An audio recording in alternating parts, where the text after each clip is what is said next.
And right. So we have Giovanni Di Lauro and Deora, namely, we have Victor, we have Johann. Perfect. Hi, guys. The stage Hi. is yours. How do you want to organize? Do you want to give a general? Who wants to start? Yeah, hi guys. Hi Giovanni. Hi Matteo. Good to see you. Good to see you, Victor. So Victor, you start. Yeah, I can just give a little like intro so about quadratic voting or how voting is done. Because groups frequently make collective decisions, and at the moment they do it with this is the known concept of the majority rule. So if we think about like a state or a country, so the legislators, they pass bills decided by the majority. If we think about corporate decisions like shareholders, like share-weighted majority rules, also directors or clubs, faculties, civic associations, they all use this majority rule. And the reason why is not entirely clear, but at the first glance, this majority rule seems quite fair. So it's definitely fairer than the rule by one, like a dictatorship, or the rule by a minority, but it's not obviously fairer than by checking for a group consensus. Yeah, the majority rule has some useful properties, but these majorities can disregard the interests of the minorities. So the core idea is to get these minorities heard and to give them a possibility to think about or to talk about the things and raise attention to the things they deeply care about and which is normally unheard. So what we do with these quadratic votes means that we establish like a currency which you can take to purchase these voice credits. And if you have an issue you like to place your full attention on and your full care, then you have the opportunity with quadratic voting to emphasize your voice by spending these voice credits. And it's in a quadratic matter, so it means if you have a thing you like to place your vote on, let's say 3 votes instead of the typical 1 person, 1 vote scheme, then you place like 9 voice credits. Yeah, so this is like basics I can gather right now. Johann, do you have any additions? Please go ahead. Sure. I don't know if, I'll just run. I always like to show something with, can you guys see my screen? Yeah, so Victor already kind of introduced the basic ideas. So you have a verified voter, verified identities, and you give them voice credits, and then it's kind of, many of you might know budget voting, where you then kind of just rank things or you distribute a budget over a topic or something like that. The idea here is different.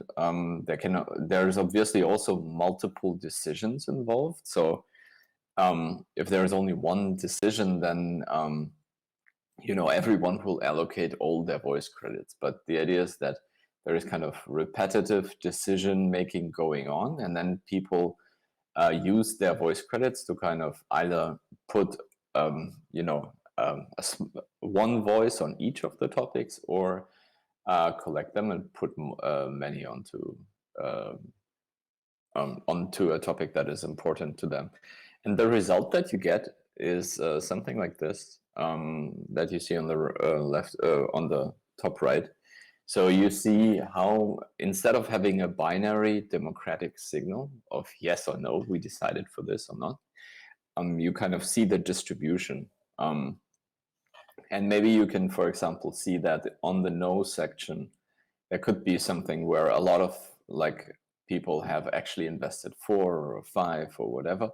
And that tells you that, you can't just, even though maybe this decision passed as a yes in total, you would be actively kind of like breaking the will, strong opinion of a minority if you go ahead and you know, just look at the yes/no result. And by having a more, you know, sophisticated democratic signal, we of course can make better decisions. We would assume. So last year we went to a general assembly of the Volt Party, and we gave out these voting cards, and they would just raise them in the traditional way, but there were topics that they could vote on if they scan this little QR code on the bottom, and it would bring up the app with the different proposals. And we had 500 people participate in this, and kind of, you know, 150 actually spend all their voice credits on this. Others didn't use it because it was a test that was voluntarily. So yeah, so much about like what we have done with quadratic voting. The whole thing originates from, I think, a paper or a book by Glenn Wheel. It has been around before, but it has kind of been publicized in this book, Radical Markets. And it has since then been kind of developed further into quadratic funding, and also into, forgot the name, so the sortition quadratic voting or something like that. We can talk about advantages, disadvantages, but I'll give the mic to Giovanni, I guess, and let's see what he has to say. You're muted.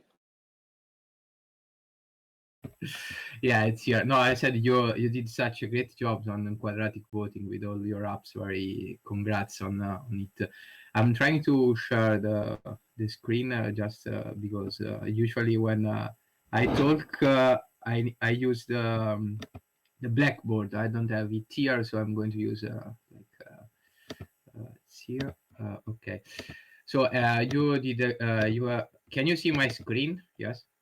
Yeah. You had such a nice introduction to the quadratic voting, so I wanted to go to an example on why it works and how it works, especially in how it helps us in avoiding the tyranny of the majority.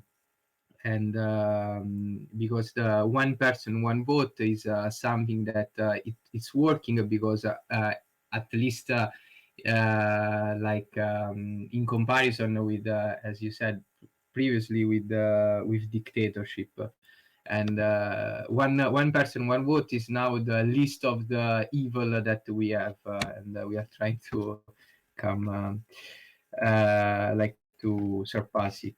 So I just wanted to go quick on how quadratic voting actually works, like taking a practical example. Let's say that there is, I don't know, the construction of, we need to vote on the construction of the high-speed train that here in Italy is very like recent topic. I don't know if you have heard about the high-speed train between Lyon and Turin, I think. Yeah, so let's say let me just give a quick bracket about this. So basically, the so-called intercities. So we have a high-speed train European project, which is meant to connect Europe within 6 hours from Barcelona to Kiev, I guess, or something. And we had like a local reaction to that, like a valley close to Turin, which is Val di Susa, where the Olympics in 2006 were held. The mountains are full with cesium, with this radioactive material. So the community opposed to the construction of the tunnel, also because there's mafia involved, etc. So there was this, it's a 30 years long struggle between government and communities, which sometimes went to the military confrontation. Yeah. Yeah, no, so let's say that you have a budget to spend on votes, and let's have a budget of, I don't know, 10,000 euros. And just for matter of simplicity, assume that you expect that your vote has 1%, a 1% impact on the overall like votings. This is like a unit of vote. And so we can say that a single vote is expecting to give you a marginal gain, or let's talk of some economics. Let's say marginal gain of the 1% of the 10,000. So you expect to get a marginal gain of 10 euros for each vote you place. Okay. Now the concept of quadratic vote is trying to keep what economists name as a marginal cost proportional. And this is a very important topic in economics, because economists assume that the equilibrium is reached when your marginal gain is equal to the marginal cost. And quadratic voting is playing on this. How it plays. So as you said that the first vote is paid. The vote is paid by its square. So the first vote is paid by with €1. The second vote is paid with €4, and so on. Okay, so we are asking ourselves how much vote I'm going to actually buy in this scenario. If the cost of the vote was like fixed, and then let's say that whatever was below this €10, I would buy everything because it's convenient. As soon as it gets above this €10, it's not convenient because my marginal gain would be less than my marginal cost. So let's see what's happening with the quadratic voting. The first vote that I buy, I pay €1. The second vote is like €4, so the marginal cost here is €3 that I'm paying. We move on and we say, okay, it's still convenient because the marginal cost is less than my marginal gain. So good. Real quick, the marginal gain for 1% of the budget, shouldn't that be €100, or did I misunderstand something? Sorry, is that 1,000? Sorry, yeah. Is the marginal gain of the budget? Cool. Yeah. Sorry. So as you get 3 votes, you pay like €9. That is the square of 3. So your marginal cost would be 5 in this case. It is still less than your marginal gain, so it's still good.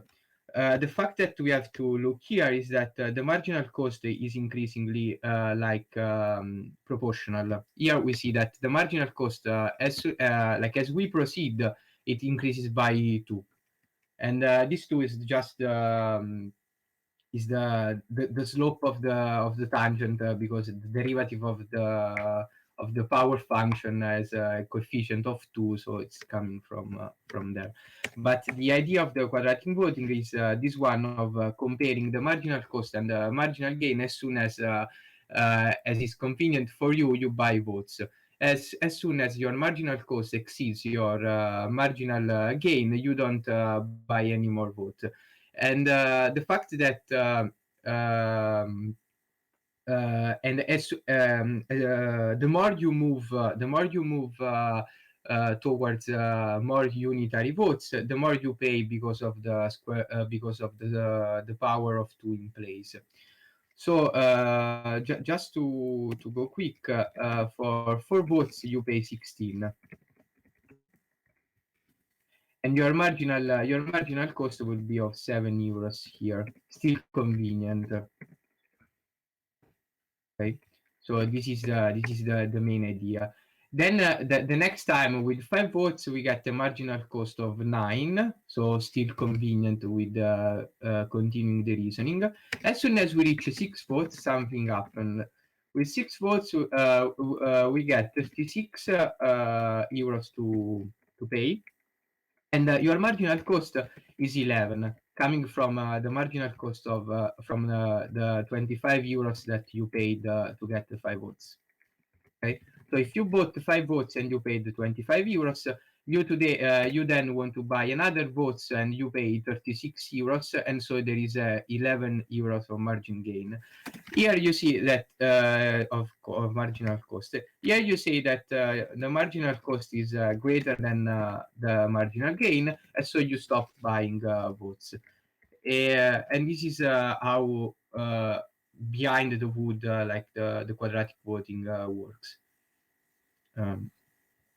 Like basically, so it's say that for this person that want to vote in the construction of the train, is a more efficient decision is to use is to buy 5 votes.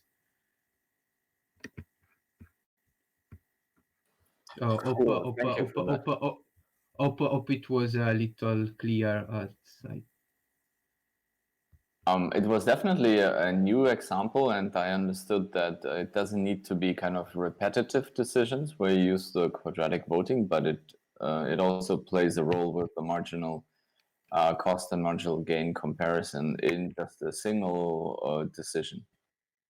Exactly, because let's say that your function for the price is the square root of the units that you want to buy, no? And so your marginal cost is the derivative. Your marginal cost is the derivative of the function of the cost function economically. So it's like 2x. Your marginal gain in this case is fixed. For any vote you give you place, you get 10 of the votes that you placed. By equating this, so to find the economical equilibrium, you get 5. That is your you get x equal 5. That is your units, your most convenient units of votes to buy. Ah, super interesting. Thanks for that. Should we maybe talk about weaknesses, or should we go further into the concept? I don't know. I wanted just to tell you how I came in contact with the quadratic voting. If it's like just to wait. Can you see my slide here? Okay, cool. So you mentioned Glenn, and I'm glad to be part of the RadicalXChange movement. That is a movement that was born after the book was published, and I'm representing the movement here in Italy. So I would like just to give a quick introduction of the movement, that is because it's where I came into contact with quadratic voting the first time. So the idea of the movement, that if somebody has read the book, is to cover different topics regarding governance, democracies, and the other aspects. I came into contact with RadicalXChange actually through the crypto communities. Where before the crypto communities, I was a huge fan of don't know if you know, the cypherpunk mailing list. Indeed, I'm a bit upset because my parents didn't conceive me like 10 years earlier to read and be part of the actually 15 years earlier to be part of the cypherpunks mailing list. But what I love about RadicalXChange is that they try to conceive everybody with different backgrounds. They are not just concerned about the development side. So it's not just about cryptocurrencies or like quadratic voting. it's about ideas.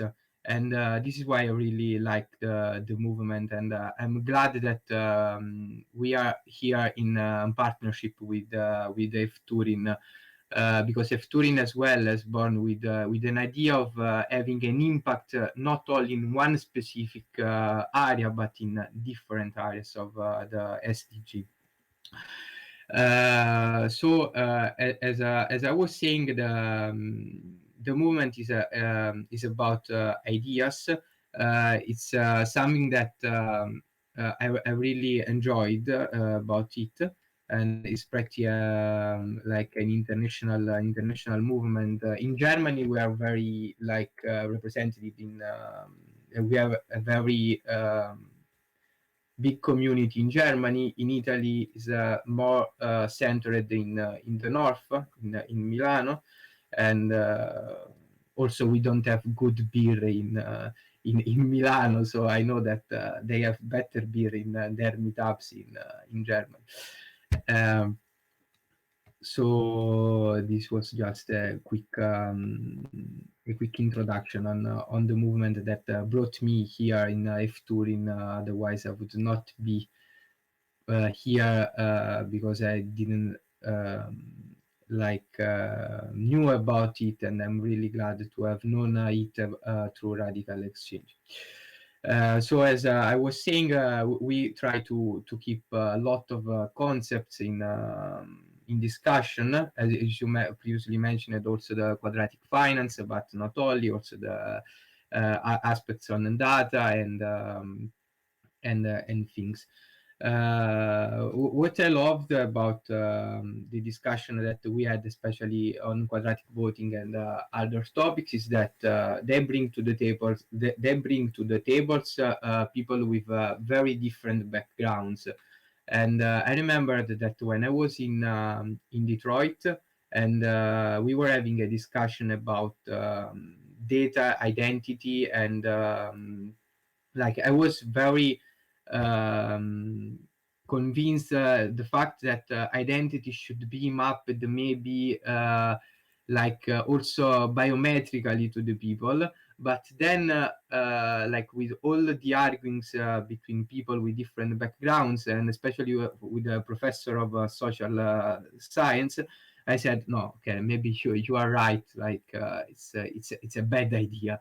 And I was looking at it more technologically, but I'm glad to have people that bring ideas more than projects on the table. So this is where I came into contact with quadratic voting.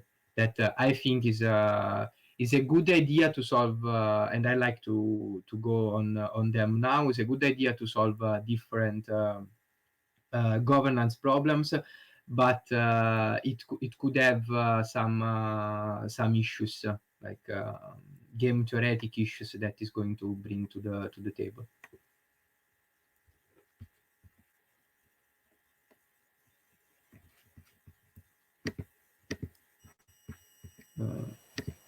Yeah, thank you, Giovanni, for this overview, for some background. And just on a side note, I can remember last year in November at the RadicalXChange meetup in Berlin, Deora was pitching there as well and talking about quadratic voting. And I can clearly remember talking with Matteo after the event, and drafting first ideas for this event right now for ETHTurin. So it seems like we have closed the circle here. That's very cool. Yes. Guys, do you want to go over more of the Deora involvement into quadratic voting technically, maybe, or do you want to open more of a forum considerations about? I mean, there's a lot to talk about quadratic voting. I think regarding different types of elections or decision making. So up to you if you want to go more technical, or if you want to open more a discursive talk. I think the technology is really like a lot of the aspects of the technology touch the concept itself. So there are certain weaknesses, for example, that we need strong identity. It's a protocol that completely relies on having like good identity, otherwise it breaks down. And all the technical challenges, they like relate to these limitations of quadratic voting. So I think it would make more sense if we kind of open the forum and talk through, what does it take, for example, to set up quadratic voting in different contexts. So the smallest context that we can imagine is a pop-up democracy. So that was this event that we did at Volt, for example, and to some extent, I think ETHTurin is also a pop-up democracy. And then, of course, if you want to go into an organization, you need to think about how to onboard them with the identities to do this voting, and which advantages do you have. So there have been like German organizations reaching out to us and asking us to do their, assembly, or how do you call that? There is statutes in like in German organizations that they have to have regular assemblies and make decisions there. And now in Corona times, there is no way to do that. And they would like to do it online, but then we need strong identities online. And that's where we go into distributed identities and all these kind of topics. So let's maybe just talk about the weaknesses and then explore what is possible in the context of weaknesses. Yeah. I mean, it's something that I was talking about with some people a few days ago, that the so-called fiat, or mostly constitutionally set parameters for voting, actually have in place those guarantors that make sure that the vote is not forced, that the vote is made with clear conscience, that the vote is secret. So it's about ID, yes, but it's also about independency of the vote. So there's no rifle here pointed at me, even if I have a webcam. And it's also about secrecy, because if I can identify myself within a vote, but I don't want to my vote to be public. It's like when you go to vote for general elections, they know that you came in the ballot room in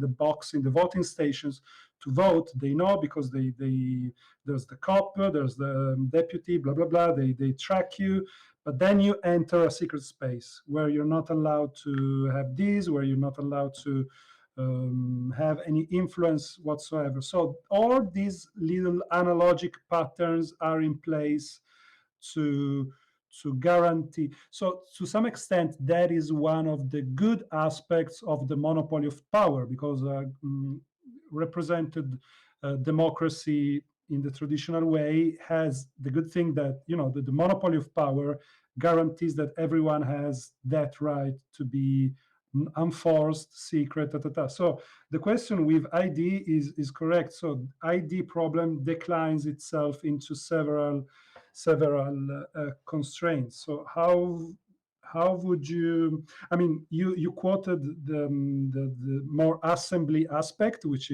can be applied also to corporations, where basically they have their own responsibility. It's not a state responsibility, of course.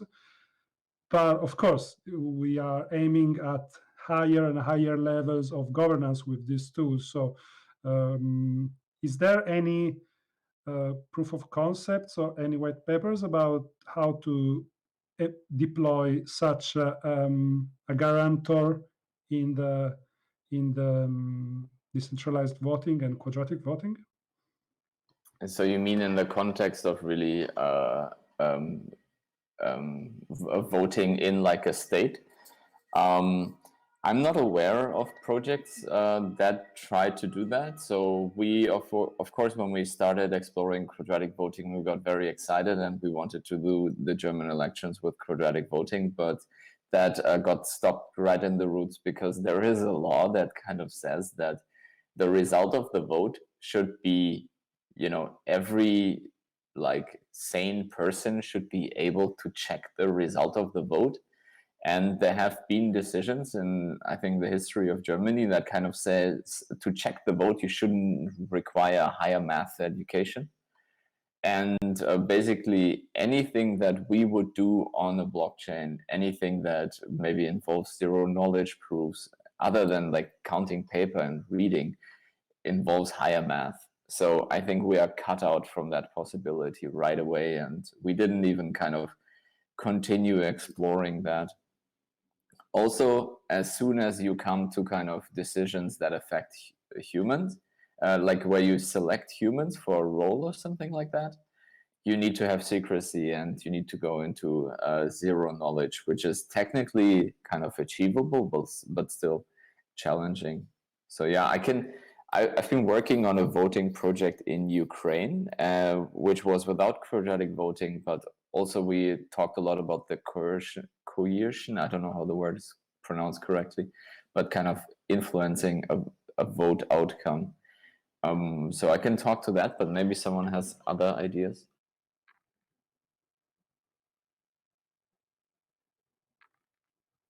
No other ideas? Sadly not. We're lost. So in Ukraine, there was we cooperated. This is about 5 to 6 years ago. Blockchain and Ethereum was already up, and we cooperated with a local city to kind of do some votes. And in Ukraine, they have a lot of, in the supermarkets, they have these electronic stations where you can go and you can upload how do you say, charge your phone credit and stuff like that. And basically they are running a browser and they can scan things and stuff like that. So we had this idea to kind of put on Ethereum wallets on these things, so everyone could kind of go to the supermarket even if they don't have a phone at home and then do their vote. But doing research into literature, it really, as already said, there is really much more to it. So you want to make sure that the person is not influenced while they are giving the vote. Of course, you can design voting systems that give you receipts about the fact that you have voted, but they don't give you any information about how you voted. So it becomes very difficult to sell your vote if someone offers you that you should vote that way, and then later you show them the receipt to prove, so they can give you some cash for voting a certain way. If you so you're talking about a confirmation, a postponed confirmation of your vote, that it's like maybe on a different which is like totally secret, or what do you mean by receipt? Well, by receipt, I just mean the fact that after the vote has been concluded and counted out, if it's a digital vote in any way, as a voter, you want to know that your voice has been counted and that it has been calculated correctly, right? So these are kind of the two things that you would want to know as a voter anyway, no matter if you are kind of forced to vote one way or another. But then if you have such a receipt, then it already becomes a problem, because then people can ask you to kind of, to pay you for voting one way or another. So you need a very special kind of receipt if you want to have a digital voting system, which kind of allows you to check that the vote was executed correctly, but does not allow you to sell your voice. So you see, we kind of already come into like a very problematic space that has very specific requirements. And then even if you manage to build such a system that can do something like that, then you still have the problem that, how do you prevent that someone comes to your house and points a gun at you and forces you to really in front of you vote a certain way? And I think just this problem makes, government digital votes nearly impossible. I don't know of any paper or anything that has suggested that there is a solution to this problem. Right.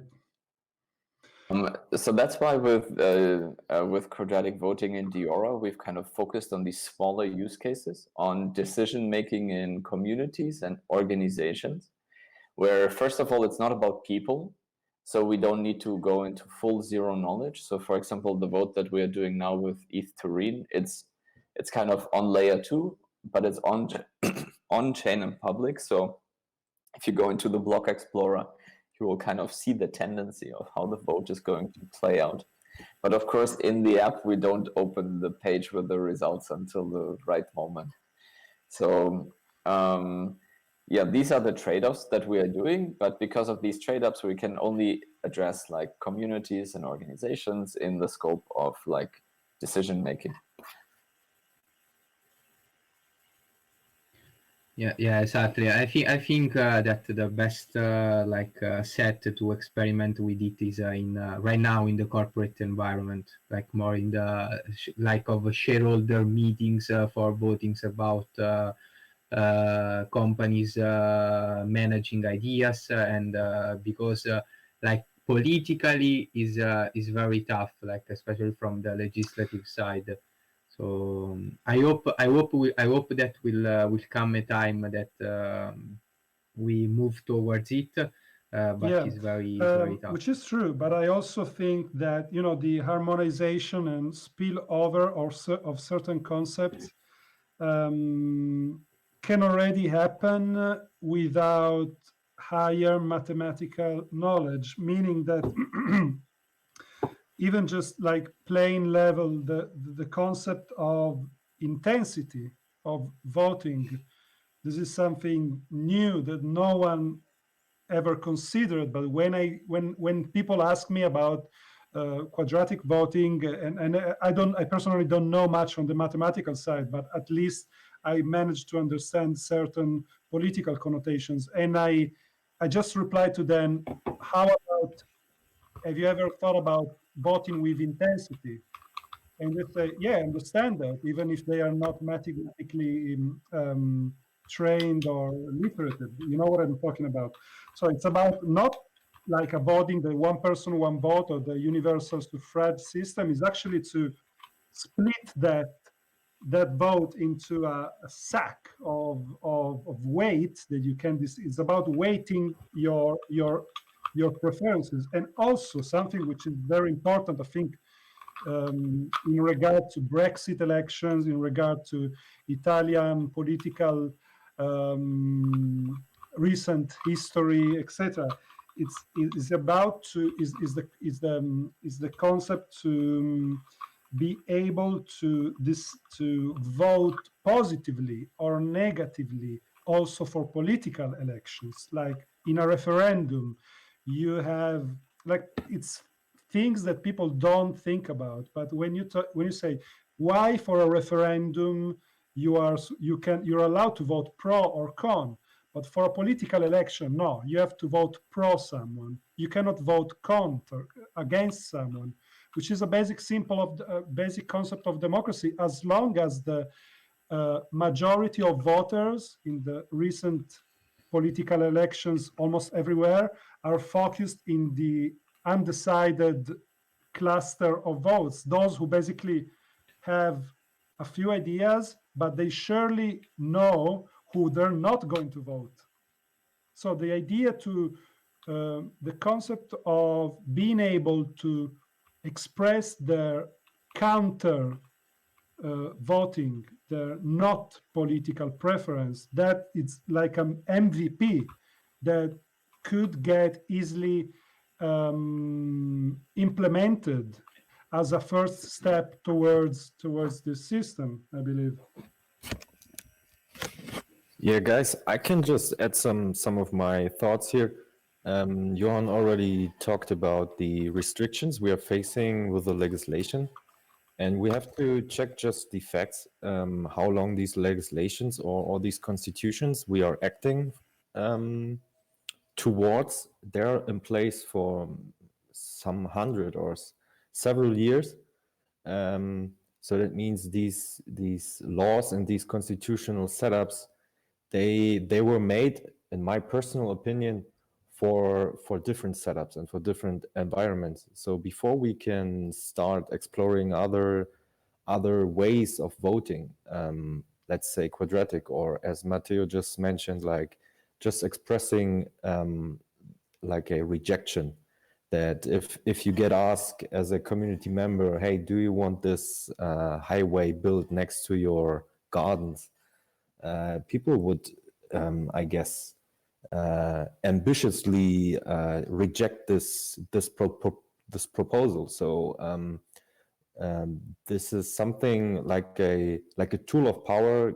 Certain people don't want to give away. So I think before we can fantasize about more real life applications involving all of us, we have to really push it to the limits. So these concepts we are talking about, and to test bed them on a more smaller scale. Yeah, and with Deora, we try to practice this like in a cautious manner, but I would say like increasingly ambitious, because we see there's a need of the people to try and test these alternative ways of voting. Yeah, so maybe long way to go, but we are on the way, I guess. So Victor, are you basically saying that these concepts, they are only proven if there are organizations that use them, and because they use them, they are more competitive than traditional ones? Yeah, because right now, most of the decision making is made by the one person, one vote system. So we always have this tyranny of the majority. And yeah, testing it in organizations and testing it in communities can be a real life example that people are able to find a consensus which is benefiting the majority of the people actually, or displace a minority which has a vocal opinion and is totally oppressed. So, and if this is unfolding, we have the opportunity to ask the people for their feedback and how they would approve. Of course, there are always the people just saying no anyway, but yeah, denial is not a policy. So if you want to shape the future, you have to come up with some proposals and with some ideas. And yeah, this is what we do here as well, right? Sounds like material for quadratic voting hackathon in itself.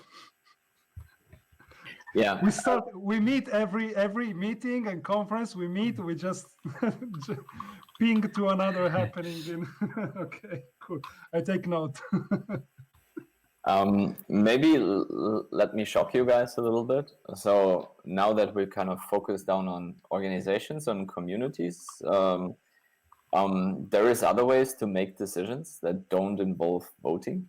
So for example, Holacracy is an organization, is a proposal for a structure that only uses voting in very like edge cases. And the way that Holacracy makes decision is through proposals and objections, obviously, and through a kind of sophisticated facilitation method. So in Holacracy, you always have an organization that is run by a purpose. So a written down kind of statement for why they exist. And then if people bring proposals, it's like optimistic merging. You know, if you've ever managed a GitHub repository, you know, it usually runs better if you don't start a fight with every commit that's in there, but you kind of optimistically merge, and then, you know, you clean out the bad code later. And Holacracy is kind of like that, where it says, okay, every proposal that doesn't harm the purpose of the organization is first of all accepted, and then let's see what happens with it. And of course, you can voice an objection, and then you have to kind of make the audience understand why you think this proposal will harm the organization. And so I just wanted to say that in the context of voting, we don't need to decide everything with voting. Voting is in a sense, a violent approach to decision making, because it will probably leave some people out. Yeah, I agree, and I like this idea of using a sort of frameworks to be used in the proposals. And then, if I'm correct, I think that you said that only in the case of merging conflicts, you use a sort of voting mechanism to solve them, or how it works. It works like this. Actually, in Holacracy, you only vote when you elect a secretary or a facilitator, so there's elected roles. But when there is an objection, there is a certain facilitation method for questions that the facilitator kind of asks you. And based on these questions, he can kind of find out where the pain point is. So why is that a proposal that harms the purpose or not? And then the idea is to kind of integrate the position of the opposer and of the proposer and find something that doesn't harm the purpose of the organization. Cool, nice approach. Right. Is there any question from the audience? Maybe someone has something to add or to ask?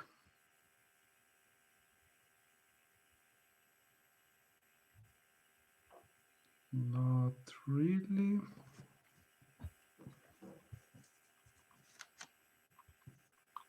Then maybe while we are finding the next topic, I can show you guys the facilitation card for the Holacracy governance meeting. Yeah. And I just yeah. I just wanted to point that maybe in the public perception of quadratic voting, there is a problem implicit into the concept of cost. Like saying that it's kind of giving the people the idea of paying like there is a market behind, so maybe they approach this in a negative way. So this is maybe one of the obstacle that the quadratic voting is facing. Indeed, when we went to the vote event, we asked people about their feedback, and they were very they had a very strong opinion on the thing that you just said, that there should not. We asked them whether they would be okay with, like, sharing their voice credits with other people that they think have a stronger opinion than themselves. So in a sense, when you use these voice credits, you can kind of use it in like liquid democracy. So if a guy stands on a chair and shouts, "Give me all your voice credits, I know what to do," then people send him the voice credits, right? And there was exactly this idea that there is a relationship with money or market. People reject very much. So yes, I think we have to be kind of careful about that in the cryptocurrency space, because we're more or less kind of accept oligopolies, or how do you call that? Like money power. But Yeah. in other societies, it's completely not accepted. Yeah, exactly. But in my view, with some by Earth like this, I think that actually like exchanging the votes or buying the votes could be also like a good way to vote, because it's just to reason. No, if you think that anyway right now you have like people that spend lots of money on advertisements, on brainwashing people on Facebook for voting, it's kind of buying a vote. But the problem is that if you are going to buy it quadratically, the price is way bigger. So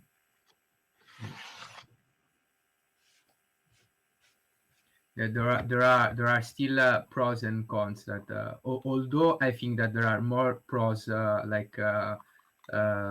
with respect to with the one person, one vote. There was this idea that we had in at this project in Ukraine. A lot of it was expected that a lot of people would kind of sell their vote and they just don't care. But because they wanted to do the vote digitally and not physically, they saved a lot of money because they didn't have the voting points they didn't have to set up the voting points. So the idea was to take that money and basically pay everyone not to vote. So if you get $10 or something like that if you don't vote, But if you vote, then you don't get the $10. And what that does is it makes the price higher for the people that would buy your vote, because they would need to pay these $10 on top to buy your vote. That's a good introduction strategy, because you give them the perception.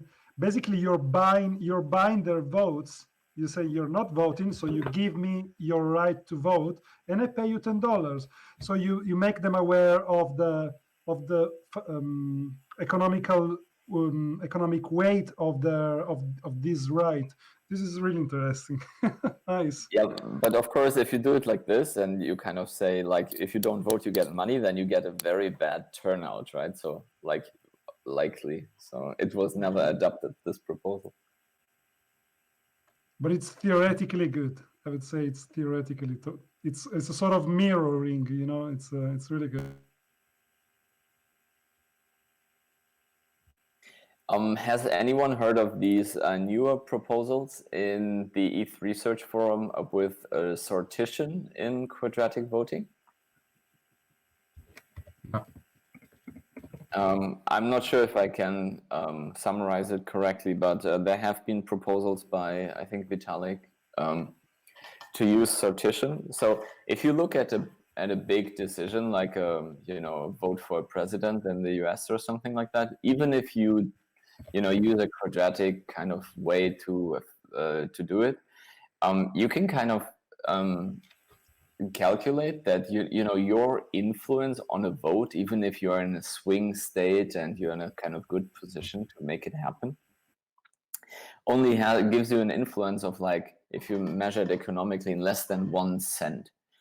And because of that, it really, it doesn't incentivize you to think strongly about your decision, because like, even in a quadratic fashion, you would have very little influence.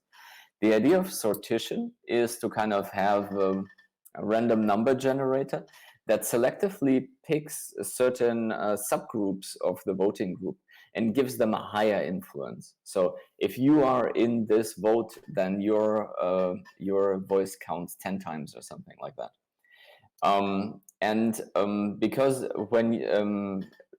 Because you're expecting to kind of be chosen into this group, or because you've actually been chosen into the group, then of course that you now have a higher effect on the outcome, and you actively kind of prepare and make a wise decision. And the sortition algorithm that Vitalik kind of proposed there, I think, creates multiple layers of groups with influence that are randomly chosen from the whole set, and then have, like, different influences on the outcome of the vote.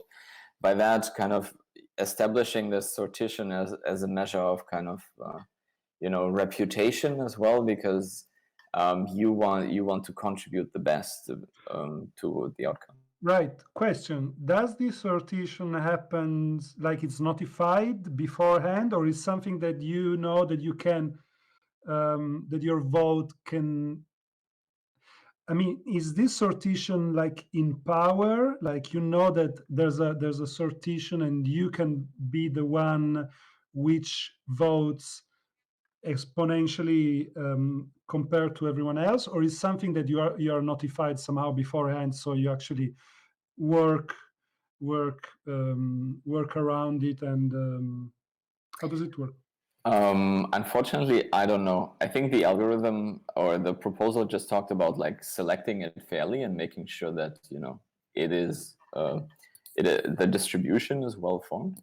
But I don't know how it would specifically look at the decision process, if you're informed before or if you just know after. I think that wasn't designed yet. Yeah. By informing, I mean when you retrieve your voices, like, instead of having 100, in our case, you have 1,000. Yeah. So this is like, yeah. So in that case, what I mean is that maybe I still have 100, but maybe instead of being quadratic, it's 1-to-1. So that actually helps. That rings a bell. I'm quite sure Aragon is playing around with this concept, because they introduced something for their Aragon court, like jurors. so that you can switch like your, I don't know if it's the Aragon token, but you switch something to like a URAW token. So, and I guess at the moment they do it like you can apply as a judge. So I don't know if that's the right approach, but if you feel identified to a network like Aragon, and you, yeah, of course, feel incentivized to take the right decision for the network. So I guess Aragon is playing around with this, and they have a governance platform anyway. So let's see what emerges from there. I think these voting things kind of converge because there is a similar feature in holographic consensus by this other DAO, I forgot. In the holographic consensus, you know, you can kind of invest into it, and then there is kind of a broader amount of voices taken into account or something like that. So whenever there is a topic that is disputed, you can kind of highlight it, and then voting needs kind of to reach a higher quorum or something like that. Interesting. Okay, so we are 5 minutes away from the next talk. I would say we can maybe wrap up with some references. I remind you that this talk is being recorded, so it will feature as a one-shot video. So maybe we can close up with some references for Deora's work, or for RadicalXChange, or some very 101 introduction to what quadratic voting is for those who want to, you know, start understanding.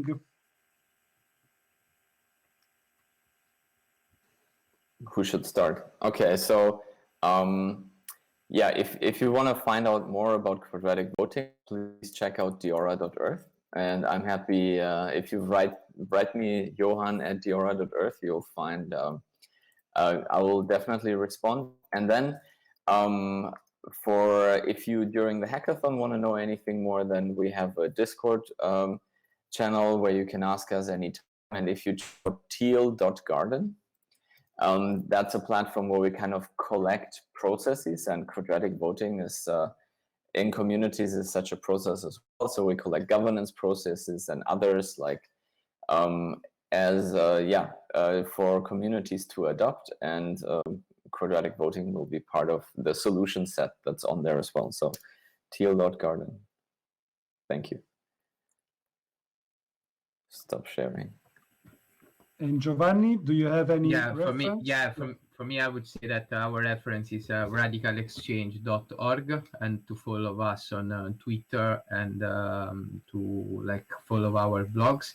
And I would invite the people in Italy, especially in northern Italy, to contact me if they are willing to take part in our chapter that is going on in Milano. And we will be back as soon as this COVID goes away. Soon, hope fast. I think I will make sure to send the recording of this conversation to our Minister of Digital Innovation,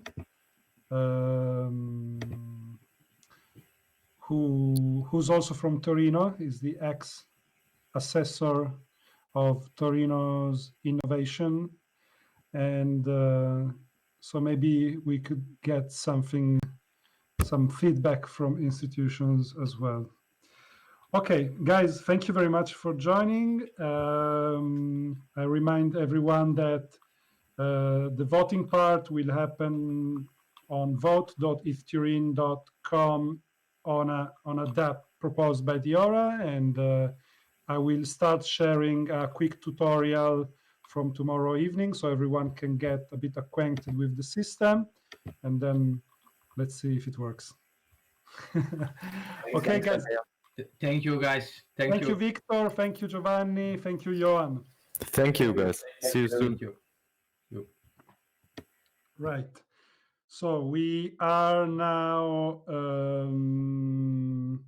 getting ready for the next talk, which is, in this case, a panel